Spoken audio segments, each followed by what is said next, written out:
Bismillah, bismillah, walhamdulillah, wa salatu wa salamu ala khayri khalqillah. Chers frères, chères sœurs, assalamu alaikum wa rahmatullahi ta'ala wa barakatuh. Alors je suis ravi de vous retrouver pour cette nouvelle vidéo. Alors une vidéo sur un thème auquel je pense depuis pas mal de temps. J'ai jamais eu l'occasion encore de le traiter. Donc là je me suis dit il faut que je le fasse. Et vous l'aurez remarqué par rapport au titre de la vidéo qui peut paraître assez surprenant. Et qui est effectivement l'islam contre les musulmans. Je m'explique plutôt, et on rentre dans le vif du sujet. Ce que je veux dire par là, c'est que j'ai constaté depuis pas mal de temps, et j'ai l'impression que cette tendance se développe, que aujourd'hui, et je pense d'ailleurs que c'est un signe fondamental de décadence, beaucoup de musulmans, consciemment ou non, sont devenus des spécialistes de trouver dans l'islam tout ce qui peut être contre leurs intérêts. Et c'est ça qui est extraordinaire. C'est là où on voit que le shaitan, il se fout bien de nous, quoi. Il réussit à nous humilier, en fait, sans qu'on s'en rende compte. C'est que beaucoup de musulmans ont cette attitude de chercher dans l'islam tout un tas d'éléments qui existent, je ne les remets pas en cause, mais de les extraire de leur contexte et des autres éléments autour, et pour, en fait, affaiblir le musulman et la cause qu'il doit défendre, surtout dans le contexte où il est. Finalement, la religion devient un outil, une arme contre nous-mêmes. C'est extraordinaire. Je vais vous donner des exemples. Par exemple, l'histoire que l'islam c'est la paix. L'islam, c'est la paix, c'est l'amour. Voilà, il faut qu'on s'aime tous. La guerre, c'est pas bien. La violence, c'est pas bien. L'islam, c'est la paix, la paix, la paix, la paix. Les bisous, tout ça, les bisounours. Non. Ok.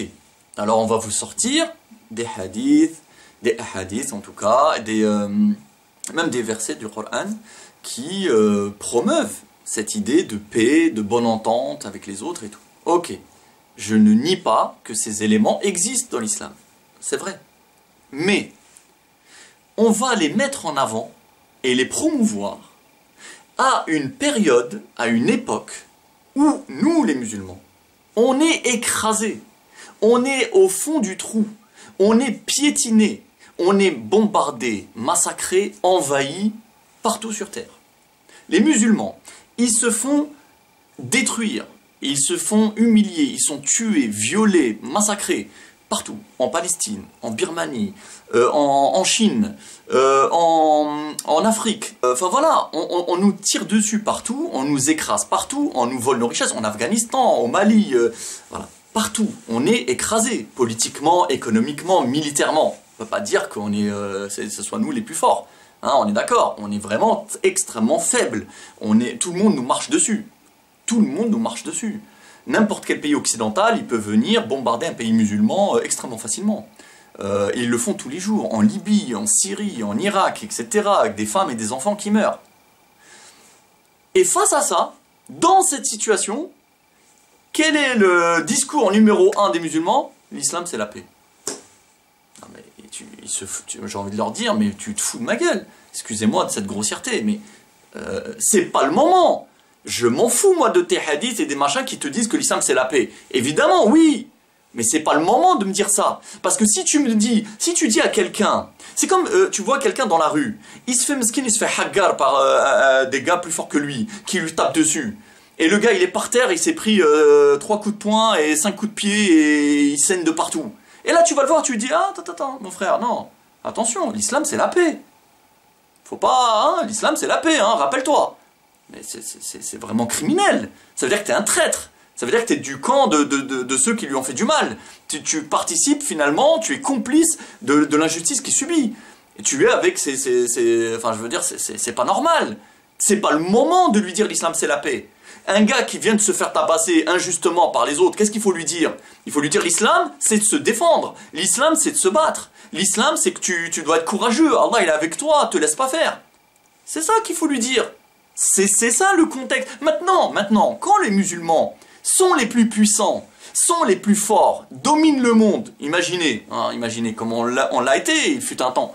Que voilà, nous on est la première puissance mondiale, on écrase tout le monde, tout le monde est à nos pieds, on est les plus forts, si on veut, on extermine qui on veut. Et à ce moment-là, oui, à ce moment-là, il serait légitime qu'on te dise, attends, quand même, soit modère-toi un peu, quand même, l'islam c'est la paix, faut pas trop, voilà, essaye de, quand même, trouver un terrain d'entente. Là, je veux dire, ce discours serait légitime. Le gars, quand il est le plus fort, tu peux lui dire, écoute, t'es le plus fort, n'écrase pas tout le monde, l'islam c'est la paix. Oui, mais celui qui est faible et qui se fait marcher dessus par tout le monde, et tout le monde lui crache dessus, tout le monde lui vole ses affaires, et tout le monde lui met des baffes du matin au soir, tu lui dis l'islam c'est la paix, ben excuse-moi, t'es une ordure. Parce que tu contribues à l'affaiblir encore plus. Voilà. Et ben maintenant c'est ça. Deuxième exemple, sur le féminisme, pareil, spécialiste aujourd'hui. Maintenant, des spécialistes, tous les imams, les machins, les cheikhs, les trucs, toute cette pourriture de l'islam institutionnel, ils vous sortent systématiquement. La femme, oh là là, la perle précieuse, le diamant sacré, la huitième merveille du monde, la femme. Hein, c'est devenu, astaghfirullah, presque une déesse dans laquelle il faut qu'on se prosterne. Tout le temps. Oh oui, mais il faut respecter la femme. C'est un manteau pour vous, vous êtes un manteau pour elle, nanani. Et puis, dans un hadith, il a dit, le meilleur d'entre vous, c'est celui qui traite le mieux ses femmes, et ceci, et cela. Encore une fois, je ne nie pas que ça existe tout ça. Oui, c'est vrai. Mais c'est pas le moment, mon frère. Parce que là, aujourd'hui, l'homme, ben c'est lui qui se fait écraser. C'est lui qui souffre. C'est lui on lui prend tout. On lui a détruit son honneur. Il n'a plus aucune autorité. La femme, elle l'insulte. Elle le dégage, elle prend ses gosses, son appart, et elle le laisse comme un chien. S'il ose protester, elle lui met des baffes. Et tout le système lui met des baffes. La juge des familles, des affaires familiales lui met des baffes. La télé, le cinéma, la culture, l'école, tout le discours ambiant lui met des baffes à l'homme tous les jours en lui disant ferme-la, respecte la femme, tais-toi, la femme elle peut faire ce qu'elle veut, t'as rien à dire. L'homme il est dans une situation vraiment mesquine de serpillière et là les musulmans spécialistes ils rajoutent une couche. Ils viennent et ils lui disent attention, ah, il faut respecter la femme, regarde dans le hadith, nanana, et ils vous sortent tout le listing. Ah là ils connaissent l'islam là. Ah, ce genre de truc, ils ont fait l'effort de bien apprendre, d'ouvrir tous les bouquins pour extraire tout ce qu'il fallait. Mais c'est pas le moment, c'est pas le contexte. Toutes ces choses qui disent il faut bien traiter la femme, il faut être gentil avec la femme, etc. C'était quand? Quand est-ce que c'est arrivé ça? Il y a 14 siècles. Il y a 14 siècles. La femme, elle était dans quelle situation? Et l'homme était dans quelle situation? Il y a 14 siècles, la femme n'existait pas. Elle n'avait aucun droit. Elle était complètement écrasée. Le mec, s'il voulait la dégager, 3 jours plus tard, elle crève de faim. Elle n'a aucune possibilité de s'en sortir d'aucune façon. Elle était entièrement soumise et entièrement dépendante de l'homme. L'homme, il avait presque un droit de vie ou de mort sur elle. Il pouvait faire tout ce qu'il veut. Elle n'avait rien à dire. Elle ne pouvait rien faire. Donc à ce moment-là, encore une fois, oui, tu peux dire au frère, écoute, faut respecter les femmes, il faut bien la traiter, sois pas méchant, la frappe pas trop souvent. Voilà, on peut essayer d'atténuer un petit peu son autorité, on peut lui essayer de l'encourager à faire preuve d'un peu de mesure et d'un peu de compassion envers cet être faible et fragile qu'elle fut. Là oui, là ça marche. C'est comme tout à l'heure pour l'islam c'est la paix. Oui, quand tu es le plus fort et que tu as une énorme armée et que tu extermines tout le monde, là on peut te dire ouais non s'il te plaît l'islam c'est la paix, va pas trop loin. Là pareil pour la femme. Quand tu étais toi dominant absolument dans la société, etc. Là on peut dire ouais quand même, sois un peu doux avec la femme. Mais aujourd'hui, où c'est tout le contraire, où c'est l'homme qui a perdu sa place, qui a perdu tout. L'homme, on lui crache dessus du matin au soir, on l'écrase, on l'humilie, il n'a plus aucun droit. Et la femme, elle est là, elle se pavane, elle fait ce qu'elle veut, comme elle veut, elle a le droit à tout, et elle détruit tout, et elle écrase tout.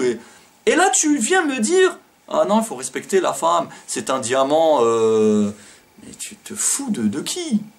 Et encore une fois, c'est ça. C'est-à-dire qu'on utilise l'islam contre le musulman, pour l'affaiblir encore plus. Au lieu de lui dire, hé, quand même, mon frère, non, relève-toi. Attention, l'islam, il dit que c'est toi le patron. C'est toi le boss. C'est toi qui dirige. La femme, elle te doit obéissance. Elle doit fermer sa bouche. C'est toi qui décides.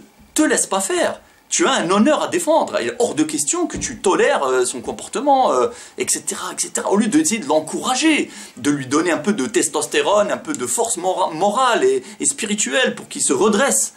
Non, non, les musulmans, ils viennent, ils utilisent l'islam pour t'écraser encore plus, pour t'affaiblir encore plus, pour te dire non, écrase-toi encore plus. Ah non, non, non. Il faut respecter les femmes, il faut bien traiter les femmes. Voilà. Ah, elle t'a insulté devant tes parents. Ah, elle t'a craché dessus. Ah, ça fait 3 mois que t'as plus le droit de la toucher. Ah ouais, mais il faut respecter les femmes, hein, c'est écrit dans les hadiths. Non mais tu te fous de qui? Voilà, et plein d'exemples comme ça. Il y a plein de trucs enfin plein de choses, respecter les lois du pays, etc. Voilà, on est dominé, écrasé, ils utilisent nos impôts pour bombarder nos frères partout ça, et eux, ils te sortent un truc de l'islam pour te dire, ah non, il faut respecter les lois du pays. Ah non, il ne faut pas sortir contre le gouverneur, ça fait de la fitna. Ah, donc il faut accepter le tarout, comment il t'écrase, etc. C'est-à-dire qu'en fait, notre religion, elle est en train de devenir de plus en plus, c'est malheureux, mais c'est en train de devenir un outil contre nous. C'est devenu une arme contre le musulman. Et quand je dis la religion, évidemment, ce sont des éléments de la religion qui sont pris hors contexte et qui sont extraits de tout le reste pour être utilisés pour affaiblir le musulman. Et encore une fois, je dis consciemment ou inconsciemment, parce que la plupart, c'est des crétins, ils ne le font pas consciemment, ils le font parce que voilà, c'est un discours dominant qu'ils relaient, qu'ils reproduisent comme des perroquets. Mais ils ne se rendent pas compte qu'en fait, ils sont en train, encore une fois, voilà, de détourner la religion et de l'utiliser contre nous-mêmes. C'est pour ça que je dis l'islam contre le musulman. Et c'est très grave et très dangereux, parce que ça peut inciter carrément des musulmans à quitter l'islam après. À dire, bah non, mais finalement, excuse-moi, cette religion, elle m'enfonce plus qu'autre chose. Et c'est ce qui se passe, c'est vrai. On déforme l'islam d'une manière à ce que ça devienne aujourd'hui quelque chose qui nous enfonce et qui nous affaiblit encore plus. Et c'est inadmissible, c'est insupportable.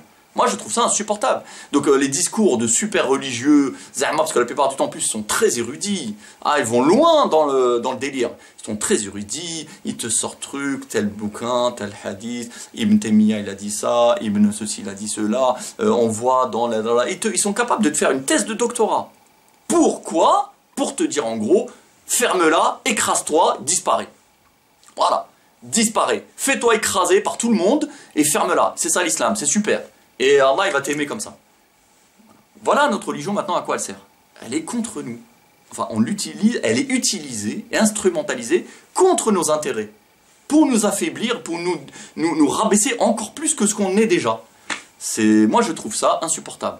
Voilà, je trouve ça insupportable. J'avais besoin de vous le dire. J'espère que, voilà, que vous allez réfléchir à ça et comprendre que ce n'est pas normal. Et encore une fois, ce n'est pas la faute de la religion.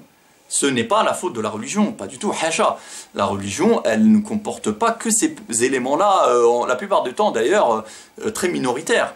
Hein, parce qu'il y aurait, dans le côté opposé de ça, il y a beaucoup plus de choses. Mais ça, par contre, on les met de côté. Hein, ou alors on les relativise, ou on les dénigre, ou voilà. Non, non, non, c'est pas la faute de la religion, mais c'est l'usage qu'on en fait.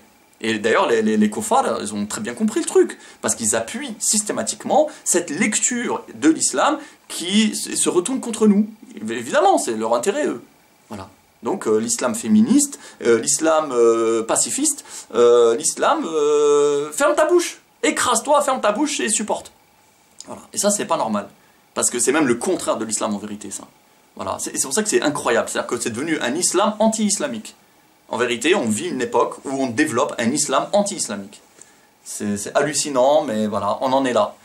Donc voilà, je pense qu'il ne faut pas avoir peur, il ne faut pas craindre ni avoir honte de remettre en cause cette déviance et cette hérésie, disons-le clairement, et cette vision et lecture de l'islam complètement biaisée et complètement malhonnête.